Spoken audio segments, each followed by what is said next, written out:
Sir Isaac Newton apple മരത്തിന് ചോട്ടിലിരിക്കുമ്പോൾ apple തലയിൽ വീണു. അങ്ങനെ അദ്ദേഹം ഗുരുത്വാകർഷണ നിയമം കണ്ടുപിടിച്ചു. ചുമ്മാതല്ല അത്രയും വലിയ കണ്ടുപിടുത്തം നടത്തിയത്. ആ സമയത്ത് സ്കൂളിൽ പുസ്തകവും നോക്കിയിരുന്നിരുന്നെങ്കിൽ ഒരു ചുക്കും കണ്ടുപിടിക്കാൻ സാധിക്കുമായിരുന്നില്ല. അയ്യോ, അച്ഛനെന്ത് പറ്റി? വെടിയുണ്ട പോകും പോലെയാണല്ലോ പോയത്. ആരെങ്കിലും ഓടിച്ചതായിരിക്കോ?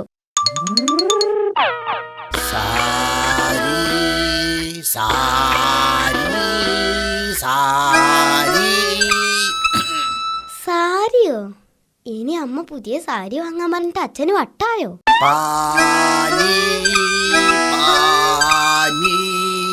പാനിയോ? പാനി എന്ന് പറഞ്ഞാ വെള്ളം.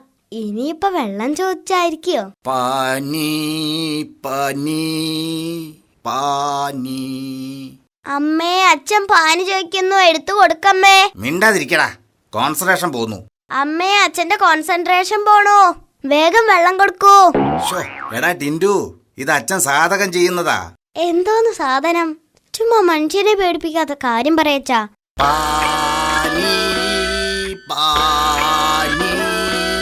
അയ്യോ, പനിയാണോ? അമ്മേ, അച്ഛന് പനി. ഓ, ഇവനെ കൊണ്ട് ഞാൻ തോറ്റു. എടാ, ഞാനിതൊന്ന് പ്രാക്ടീസ് ചെയ്തോട്ടെ. ഗമ ഗമ.